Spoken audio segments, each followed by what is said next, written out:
Hi guys, and welcome to Rufus and Doofus. Chico here. It's Friday the 13th, and November actually, and just got a phone call from Jeff about the RV, and he wants me to come down. He told me to bring my camera because he found a bunch of stuff, and I guess Ulf really made a mess out of things. Not only did he mess with the one-way valve that was there to prevent fuel from going back to the tank, but apparently he did some other damage there too and did some things wrong. So I'm heading down to Jeff's right now, and we're gonna talk to Jeff and see what's going on, and hopefully get some footage of what the problem is there, so you guys can see what's going on. And I'll see you in a little bit once we get to Jeff's. All right, guys, don't go away. Well, here we are at Jeff's, and Jeff just explained his fuel pump assembly to me, fuel pump assembly, and I can't really repeat what he said because I'm not smart enough, but Jeff is going to explain to us what's going on here. What Ulf did is incredibly bad. I mean, he just set me up for failure no matter what. He completely tore this thing apart and put it back together in a way that it would never function. But let me just show you, this debris that's right here came out of this, which was on here, which is a small pre-screen for the fuel pump.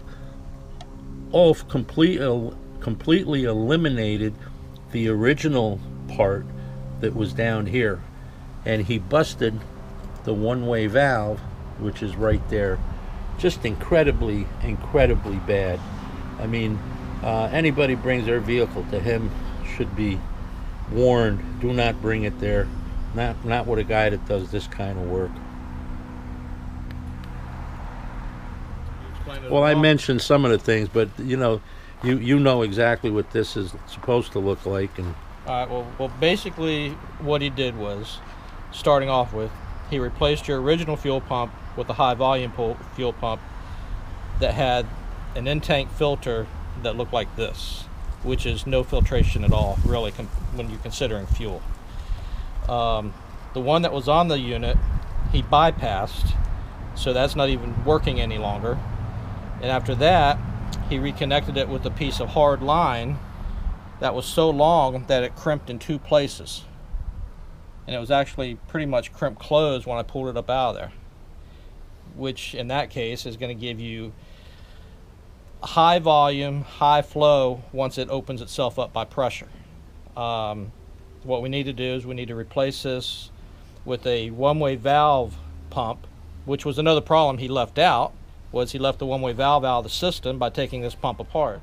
So basically what we're going to do, we're going to put another pump in it that has a one-way valve already installed in the pump. We're going to replace this line with a flexible line that gives you movement when this pump is activated.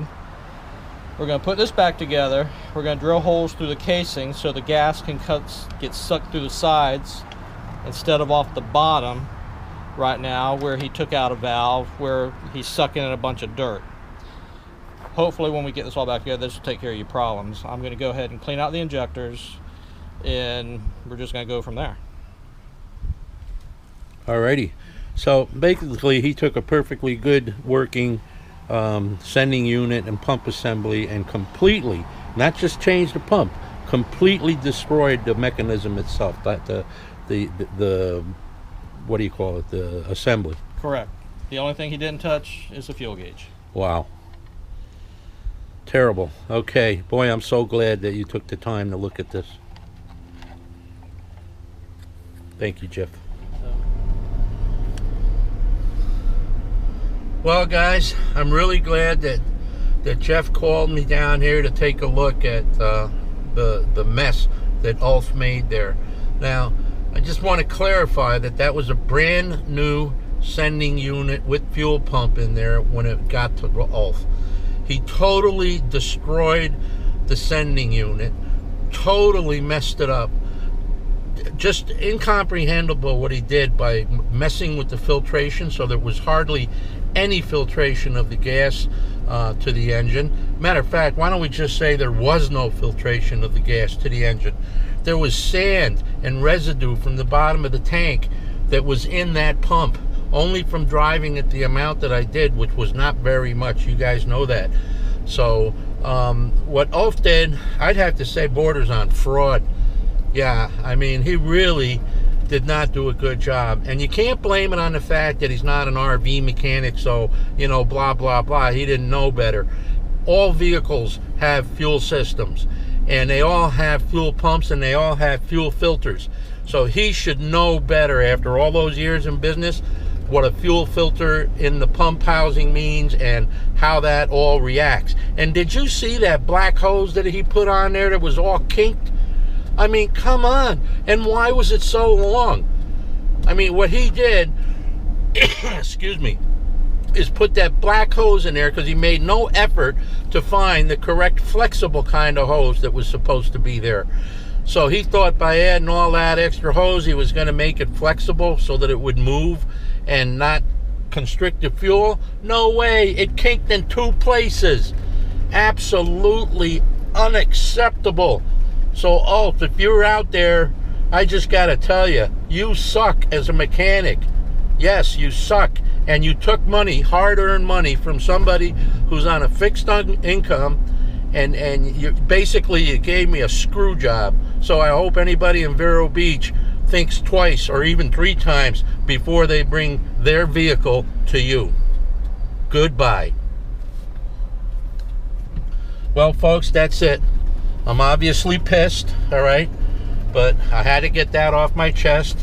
And thank you, Jeff, for letting me see what was wrong and how bad the situation was and how much jeopardy I was in to break down on the road because of somebody's incompetence. And guys, I hope you learned something from this video. If you can, be around when they do the work. Number 2, make sure that you get somebody who's reputable, and I hope that you're as lucky as I am to find someone like Jeff. So I hope you enjoyed the video, guys, and please subscribe, and we'll see you again soon. Bye-bye.